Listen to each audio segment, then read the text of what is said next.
Alors, les bébés aussi, et peu de gens le savent, donc c'est important de le rappeler, peuvent être affectés par des troubles de la santé mentale.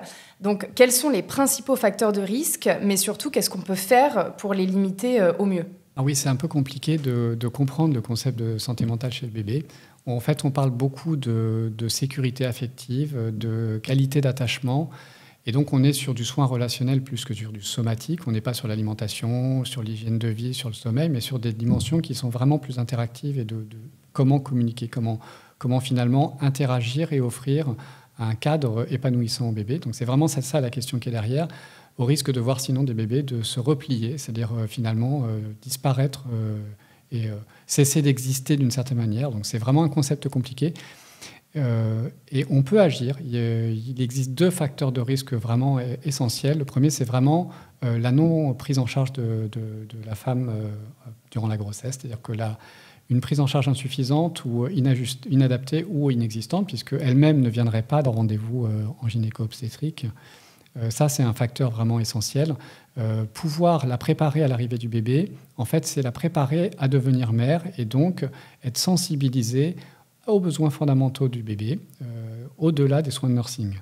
Et les besoins fondamentaux, c'est le deuxième facteur, c'est-à-dire négliger les besoins fondamentaux, pas seulement pour les parents, mais pour la société. Ça, c'est le facteur qui vient aussi, pas en deuxième, mais en première place avec l'autre. Je veux dire, les deux sont aussi essentiels. Comment prendre en compte les besoins fondamentaux du bébé et comment imaginer que cette question du bébé, de son éducation, de sa trajectoire, avant l'entrée à l'école maternelle, avant le parcours préscolaire et scolaire. Donc comment imaginer que cette prise en charge, cette prise en compte du bébé n'est pas que l'affaire de parents, elle est l'affaire de la société, puisque si notre société a des parents qui vont bien, elle aura des bébés qui vont bien, elle aura des citoyens qui seront en bonne santé, qui coûteront moins cher la société. Enfin, on a vraiment un cercle vertueux qui peut s'installer au travers justement de la prise en compte de quelque chose qui n'est pas de l'ordre du somatique. C'est très important de le penser. Donc il faut vraiment changer notre regard et adapter notre vision de manière plus globale en accordant cet accompagnement du parent qui accompagne son bébé. Et donc ça veut dire aussi que le facteur peut-être qui serait aussi à pointer, c'est penser que tous les parents ont besoin d'être accompagnés. Et on a des fenêtres hyper favorables pour ça. C'est-à-dire que la plupart des parents suivent un parcours de grossesse, donc ils vont en préparation à l'accouchement, ils vont dans les échographies, l'échomorphe, l'écho du 5e mois, l'écho du 7e mois. Et donc on a l'occasion de faire passer les messages. Et on a le séjour ensuite de couche, en moyenne de 3 jours. Là aussi, on peut vraiment mettre le paquet, c'est-à-dire leur proposer une offre et ensuite pouvoir se dire que quand ils partent de là, ils savent qu'ils peuvent compter sur tel professionnel qui se trouve à côté de chez eux.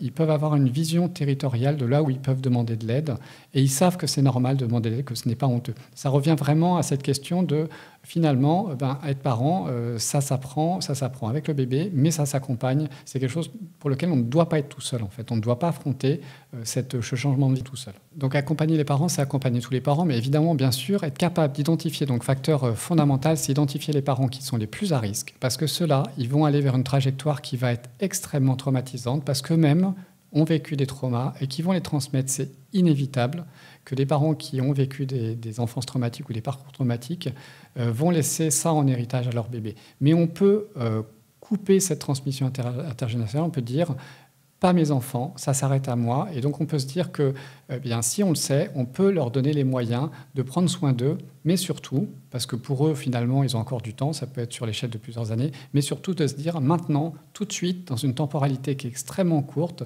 et sur une durée la plus efficace possible, on prend en compte leur bébé, on les accompagne de toutes les manières qui sont possibles.